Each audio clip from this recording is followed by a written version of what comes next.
Okay, we're reading from Acts 17, verses 16 to the end of the chapter, so please feel free to follow along. If you've got your church Bibles, it's on page 1111. Okay, and it's Paul in his ministry journeys. He's in Athens. While Paul was waiting for them in Athens, he was greatly distressed to see that the city was full of idols. So he reasoned in the synagogue with both Jews and God-fearing Greeks, as well as in the marketplace day by day with those who happened to be there. A group of Epicurean and Stoic philosophers began to debate with him. Some of them asked, "What is this babbler trying to say?" Others remarked, "He seems to be advocating foreign gods." They said this because Paul was preaching the good news about Jesus and the resurrection. Then they took him and brought him to a meeting at the Areopagus, where they said to him, May we know what this new teaching is that you are presenting. You are bringing some strange ideas to our ears, and we would like to know what they mean." All the Athenians and the foreigners who lived there spent their time doing nothing but talking and listening to the latest ideas. Paul then stood up in the meeting of the Areopagus and said, "People of Athens, I see that in every way you are very religious. For I walked around and looked carefully at your objects of worship. I even found an altar with this inscription, 'To an unknown God.' So you are ignorant of the very thing you worship. And this is what I'm going to proclaim to you. The God who made the world and everything in it is the Lord of heavens and earth and does not live in temples built by human hands. And he is not served by human hands as if he needed anything. Rather, he himself gives everyone life and breath and everything else. From one man he made all the nations, so that they should inhabit the whole earth. And he marked out their appointed times in history and the boundaries of their lands. God did this so that they would seek him and perhaps reach out for him and find him, though he is not far from any one of us. For in him we live and move and have our being. As some of your own poets have said, we are his offspring. Therefore, since we are God's offspring, we should not think that the divine being is like gold or silver or stone, an image made by human design and skill. In the past, God overlooked such ignorance, but now he commands all people everywhere to repent. For he has set a day when he will judge the world with justice by the man he has appointed. He has given proof of this to everyone by raising him from the dead. When they heard about the resurrection of the dead, some of them sneered, but others said, "We want to hear you again on this subject." At that, Paul left the council. Some of the people became followers of Paul and believed. Among them was Dionysius, a member of the Areopagus, and also a woman named Damaris, and a number of others. Amen.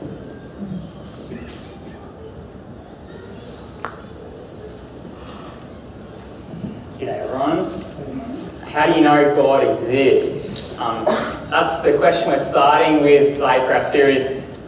It's a really good question to start our series. It's a great question. Maybe you've asked this question if you're not a follower of Jesus and you've been wondering, why do people of religious faith, how do they justify what they believe? What's a rational basis for what they believe? Maybe even as a Christian, you've asked that question before. How can we have certainty about what we believe? Is it just a leap of faith? Is there any reasonable ground we can say, believe in God, believe in Jesus? That's the question we'll be looking at this morning, but first I do want to start with you. I want you to put yourself in this picture. We watched the video just before. Imagine that's you sitting there on the grass and it's your eye that we're looking at, and we're looking at you under the microscope. There's something amazing about the human eye, isn't there? The incredible complexity that we see there, the beautiful DNA that makes our eyes work. All of these tiny, incredibly tiny little cells that are all there to make you, the person that you are. And we see all that. It's hard for a lot of us to believe that this is all chance. And that's why for so long the answer to this question, how do you know God exists, was just assumed. Of course God exists. There must be a God out there who created this world. And just about every culture in history has had some kind of faith or some kind of idea about a God out there. The best explanation for this universe that we live in, it's God. But maybe the zoom out perspective gives you a different feeling as you go further and further out. Thanks to modern technology, telescopes that can peer into the distant corners of space, it's incredible how vast the universe is, and suddenly you get that feeling of just how small we are. We're just a little speck in this great, huge universe. And maybe for you, the idea that all of this is there for you starts to fade, and fade further and further back. And maybe it gets harder to believe that the universe is actually there for us, that it revolves around us, that there's a God who placed us here in the universe and He made all this just for us. And so instead of a designer who created this world, well, over infinite amount of time there was a certain point where life just came into being. And so this intimate God and me picture disappears. Maybe we're not so sure we actually need God. Maybe we're not so sure that God could be the answer to our questions. And probably a big reason for that is, well, where's the evidence for that?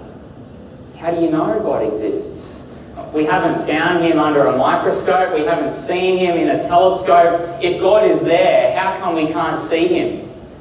Where's the evidence that God is there? So for many of us today, perhaps belief in God feels like a leap of faith. It's the thing that you do where you plant that part of your mind that thinks rationally and reasonably, and you think God's existence, well, it's okay for religious people to do that, but call it faith. Don't pretend it's reason. I know plenty of people have said to me before, I'm open to belief in God. I maybe even would like to, if you could just show me evidence. And if you can't show me evidence, then I won't believe, and I don't think you should either. I don't know if you've heard people say that before. The burden of proof is on people who are saying God exists to prove it. And for that reason, many people are abandoning faith, or perhaps today, more common is, it's just not even on their radar. Why would you believe? I don't need God in my life. So it's not even a question, does God exist?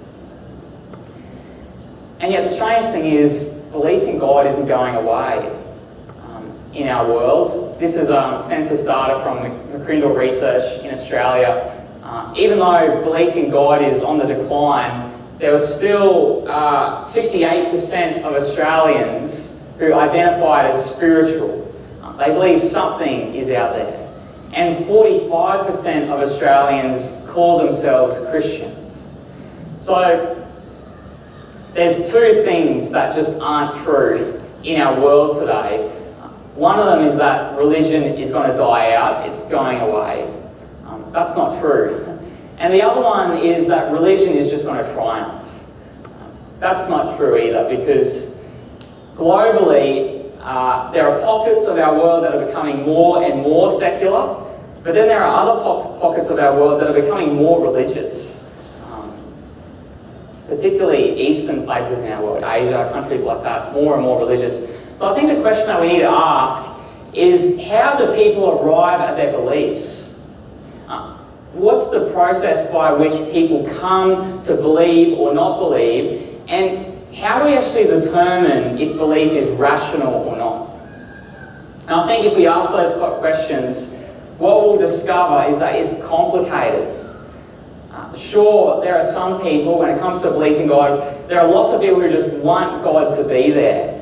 The idea of God is a comfort in hard times, a crutch for those times of life where it feels like you're in a hole and you're looking for meaning somewhere. Sure, I'm sure there are plenty of people who see faith as just something like that. It's there for me when I need it. But if you think the conclusion there is a God is just a leap of faith, but the conclusion there is no God is a move towards reason, that's far too simplistic. The reality is, we all believe things out of a combination of factors. Some of them are logical and rational decisions that we come to because of evidence and facts. Some are more emotional and psychological. Some things that we believe are cultural and social. There are all sorts of reasons that we come to belief. And there are plenty of things that we believe that we can't prove. We all make a leap of faith somewhere in our life. So, if you stick with me for a moment, this is probably going to be just the deepest part of today. Take this statement on the screen. So people who might ask, I'll believe in God, give me evidence. Give me empirical proof, something that I can touch and see and observe and see repeated over time. Behind that question is this statement: you should only believe something is true if it is proven empirically. If you can see it and observe it and touch it, that's evidence, and you can believe it's true. Now, that's a great way to approach the natural world, the study of nature, things that you can observe under a microscope or things that you can see through a telescope. But it actually doesn't work for other things in life that we believe to be true. Other assumptions about reality that we hold dear, but we can't prove using evidence. So this statement, is it true? How do you prove that this statement is true? And that it's something that we should hold to, that it's a good standard for testing out reality, and it's a good way to gauge evidence for a belief. How do you prove this statement is true? Can this statement be proven empirically? It can't. It can't. This statement, it can't meet its own criteria for the standard of truth. So this statement becomes a faith statement. You should only believe things if they can be proven using evidence, empirical evidence. We base our lives on heaps of things that we can't prove empirically. How do we prove the dignity of human life? That we should care for people, that human life should be protected and preserved? Should people in our world today live generously? Why? How do you prove that's a good ethic for life? A lot of these values seem self-evident, but can they be proven? See, whether you're a Hindu or a Christian or an atheist, you want an ethic in life that can account for these values that we hold dear, these values that we just assume to be true. We build societies off these values, that human life is precious, that we should look out for each other, that you shouldn't be selfish. How do we give an account for these values that we hold dear, but can't prove using evidence? So the challenge is to define what proof really means. What is proof? See, we can prove that the kettle boils at 100 degrees Celsius, the water in the kettle, 100 degrees. How do you prove the basic human right to life? How do you prove that we should be good to others and not selfish? How do you prove historical claims? And that's a really big one, because when we're talking about the existence of God, and we're talking about faith, and especially Christian faith, we're talking about claims that are made in history. How do you prove those claims? And what kind of evidence is required to make belief rational? And how do you prove that we should even be rational?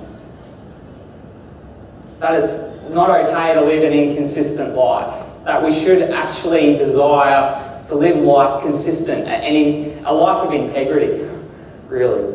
You see, we all base our lives on a set of beliefs that can't be proven empirically. And even if those beliefs are self-evident to some people or even a whole nation of people, those beliefs are not necessarily self-evident to other pockets of our world. And so what I'm suggesting this morning for us is that the movement from being religious to being secular, it's not a movement from faith to loss of faith. It's actually the movement from one set of beliefs about reality to another set of beliefs about reality.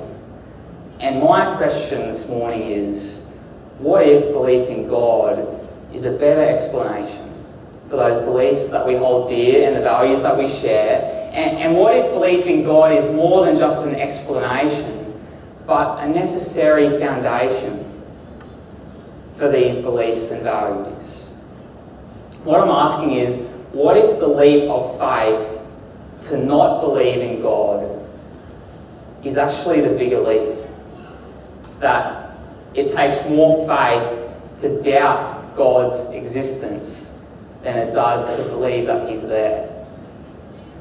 That's what I want to get at this morning as we look at this. I'm asking the question, we all look for meaning in our lives, we look for purpose, and we're on the lookout for the good life. What does it look like to live as human beings and to live together in society and pursue the good life? I'm asking, what if that desire and that yearning for meaning and value in life, what if that's actually a pointer to God? There's a book in the Bible called Ecclesiastes that talks a lot about this search for meaning, this inherent hunger that we have as human beings to find meaning in our life.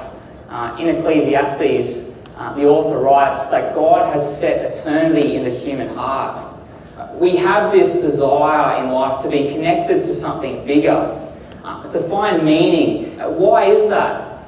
The teacher's hunch is that it's because of God, and that this yearning for meaning is a pointer to God. If only we could find Him.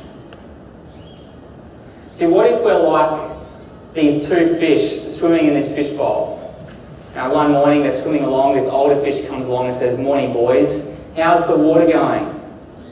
And one fish turns to the other and goes, "What's water?" See, what if we're swimming around in this universe, looking for God somewhere, but He's actually everywhere, and we're missing the water that we're immersed in? This is a fellow named David Foster Wallace. He's an American novelist and teacher. He used this fish story to start a famous speech titled, "This is Water." He's a guy that maybe McCrindle Research would label as spiritual but not religious. He's not a Christian, and when you read his stuff, it's clear he wants to make the jump to atheism. But he found it's too big a leap because of the water. So he's a spiritual kind of guy. And the point he made in the story was that it's so easy for us in life to miss the very thing that's right under our nose. That the most obvious, important realities in life are often the ones that are hardest to see and talk about. And he says it's like that when it comes to God. And he goes on and says, in the day-to-day trenches of adult life, there's actually no such thing as atheism. He's not a Christian. He doesn't believe God is there. But he says there's no such thing as atheism. There's no such thing as not worshipping. Everybody worships.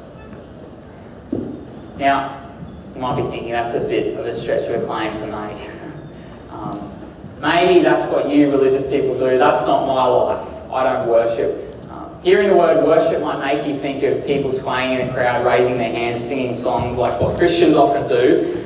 But lots of people feel the same thing when they go to a music concert, a music festival, or a football game surrounded by thousands of people, connected to everyone there. This feeling of euphoria, especially when your team wins, especially if your team is the Roosters. You might be feeling that. Maybe you get the same feeling when you look at the world and how big the universe is, this sense of awe, a sense of gratitude. We have this wiring in us to worship. That's what I'm calling worship. That reach for something else, for meaning. There's another ancient source, Bob Dylan. He put it like this. He said, Worship is about who you give yourself to. It's about who you serve. It might not be God, but you're going to serve somebody in life. Your life is going to be built around something or someone that you're going to serve. This desire for something else, something bigger, that we build our life around. And sure, this desire is why we've had religions for thousands and thousands of years across our globe. People who build temples as places for these rituals, places for sacrifice. But today, in our modern world, it's not like we've just ditched the temples and ditched the worship. We've just constructed different kinds of temples, different kinds of places of worship. So you can go to the shopping centre. It's a place of worship. It's a place to build value in your life around the stuff that you buy, the things that you purchase, clothes that you wear. It becomes our identity. It becomes part of who we are. Or the gym, another great place of worship where people go to make a sacrifice.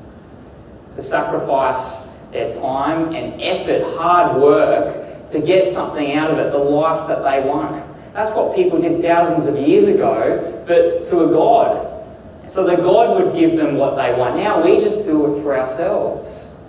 So what I'm saying is our pursuit for the good life today, it hasn't replaced God.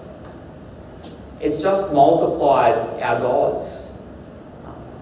In a sense, we're just as polytheistic as some of the religions were thousands of years ago. This is water. Our desire for worship, it's everywhere. I don't know if you've heard of a guy named Alain de Botton. He's an atheist thinker, a philosopher. He came up with this idea. This is a sketch. He wanted to build a kind of a temple in London. He described it in his book, Religion for Atheists. So it's there on the screen. He wanted to build this building in London that atheist people can come along to.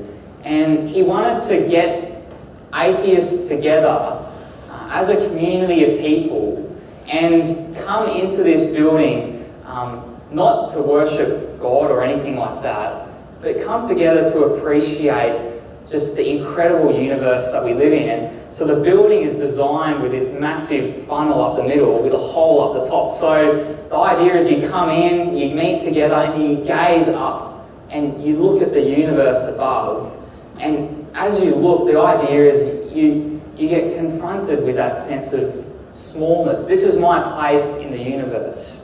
And you get perspective about all the things in life that seem hard, the worries that you stress about. Well, don't they seem insignificant in light of how big the universe is? In his book, he talks about it. He suggests kind of a daily ritual that human beings should adopt, where you meditate. So he said, we would do well to meditate daily, like religious people do on their God. But what he suggested meditating on is the largest star in the galaxy, 7,500 light years away. Meditate on this star and reflect how big and bright it is, and reflect how small you are. And let that perspective make humility come alive in your heart, so that you can move towards people in life with that posture of humility and move towards people to love them and care for them. He's got a quote, I don't have it on the screen, but he says, "We continue to need exhortations to be sympathetic and just to our fellow human beings, even if we don't believe that there is a God who has a hand in wishing us to make it so." So he has a vision for a beautiful life of integrity and good character and a life of meditation and growing in humility and love for others, but without God. And what I want to say is his view isn't consistent. He wants to encourage people to live a good life and a loving life, a generous life, while saying there's no real meaning in the universe and you can't say there is. We're just a speck. So I love his desire to live a virtuous life. I just don't think it's consistent with the atheism that he holds firm to. How does it follow? If you think we're just a speck, there's no meaning in life, and we got here through evolutionary processes where the strong ate the weak, but therefore, be a loving person, be kind, be generous, meditate daily. Those two things don't go together. The conclusion, love people and live a generous life, is no more logical than, well, we got here through survival of the fittest. So the best thing that you can do with your life is do anything you can to protect yourself. And don't worry about others. That view is no less logical than what he's saying about loving others. And so that's why I'm saying his view, there is a leap of faith going on for him.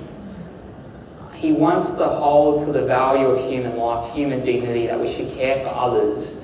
But those truths in his worldview can't be proven, and they aren't consistent with other truths that he believes about reality. So to hold on to those things is a leap of faith.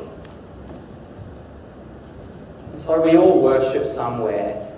We all make a leap of faith somewhere. That's what David Foster Wallace said. He said, there is no atheism. In the day-to-day transfers of life, the only choice we get is what to worship. And so if worship is so core to our human identity, that our inner sense of well-being, we have to pursue something, then what do you reckon is the most reasonable thing to worship? What belief makes the most sense of these desires that we have? David Foster Wallace said, an outstanding reason for choosing some sort of God or spiritual type thing to worship is that pretty much anything else you worship will eat you alive. What he means is, if you build your life around having a good body, then you'll never feel beautiful enough. If you build your life around accumulating money, you'll never feel like you have enough. He said the best reason to choose some sort of God is because only God can fill that hole in us. He didn't want to make the leap of faith to God, but he saw that's the reality of the world that we live in. Sadly for David Foster Wallace, in his own story, this became a reality. He had a wife that he was married to, and just recently, in the last couple of years, there's a lot of the Me Too stories have emerged and made the scenes. His wife, Mary Carr, spoke out about David Foster Wallace, talked about what he was like to her and where his worship of her went. He was abusive to her, manipulative to her. And David Foster Wallace's life eventually ended in tragedy. He ended his own life. He committed suicide. He couldn't find the meaning and the purpose in life that he longed for, and the things that he built his life on, his worship, was destructive to others. See, we swim in this water. It's all around us. We're immersed in it. And we can't see it, so we worship things that we can see, and we lose the wonder of eternity in our hearts. And the story of the Bible is all about getting that back. Josh read this passage for us, Acts 17. This is Paul walking the streets of Athens, walking around and seeing these temples, seeing these gods that everyone was worshipping, and Paul becoming overwhelmed with grief because all these people are worshipping these false gods. It's almost like you can imagine Paul walking down the streets of Orion Shopping Centre and seeing all the things that people are spending their money on, their time on, and filled with grief, because that's not what life is about. That's not where worship is really found. And so Paul said to these guys in Athens, you are very religious. I can see how religious you are, the temples. But he says, you've got God wrong. You build temples because you think that that's where God will be found. That you can find God once you build a temple. But he's not made in a temple built by hands. You won't find God dwelling in temples like this. And you won't find God dwelling in some pocket corner of the universe that we just haven't discovered yet. It's more personal than that. It's not so much that we find God, but that he finds us. He makes the leap towards us so that we can know him, so that we can know for sure, so that we don't have to just abandon the mind and the intellect and the brains that God has given us. See, friends, as we finish this morning, I want to talk about the greatest leap that God made for us. How we can know for sure that God exists. Not just that he exists, but that he is here for us. That he cares about us. He made us. What we really need is for God to make that leap.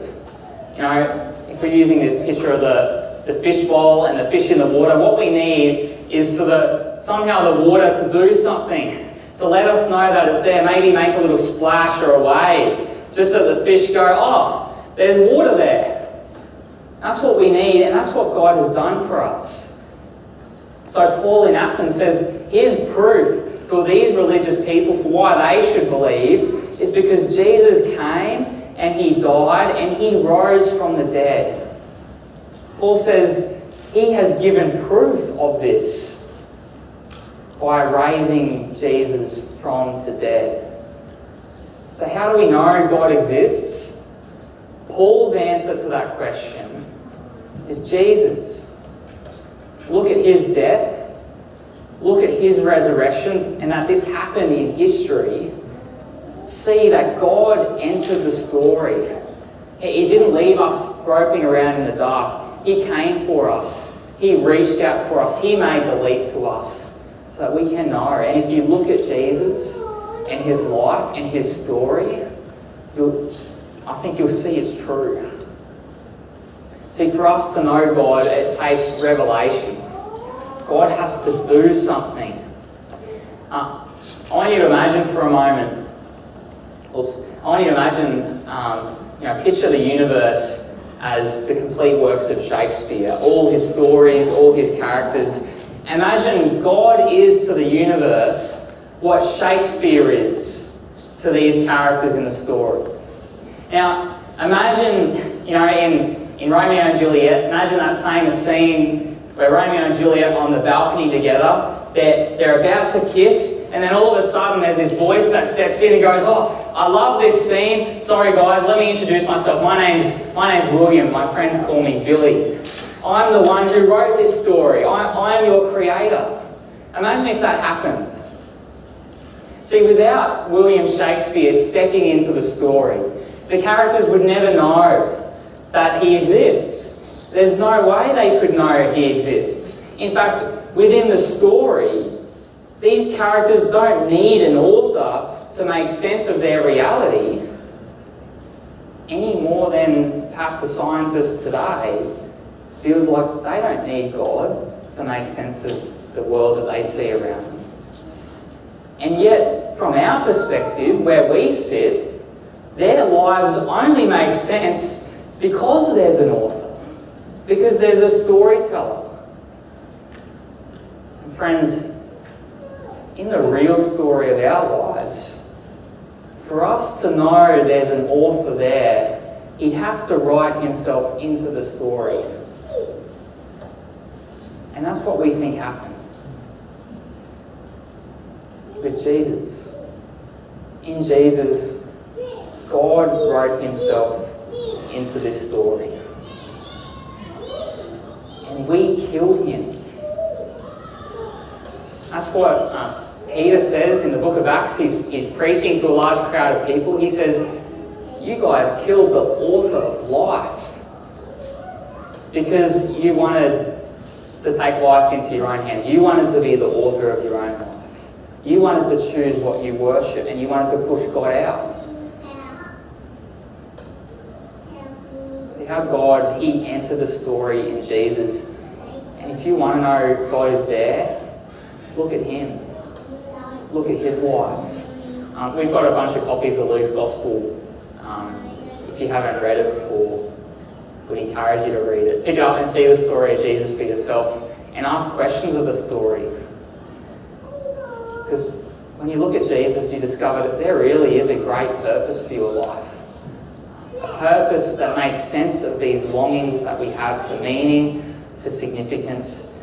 A sense deep in us that we should live a good life. We should pursue love and joy and peace and happiness in community together. That sense in us, it comes from God who cares for us. He's the one who leaps. He enters the story to give us life. It's not a scientific claim. It's a historical one. One that you can and should explore. And if you want to know more about that, come back next week. We're going to look at the Bible as history and what it means for the Bible to be a historical document and how we can trust that the Bible really does exist. We're going to look at that a little bit next week. But for now, we're going to pray together. We're going to pray to our God. I invite you to join me as we pray. Let's pray.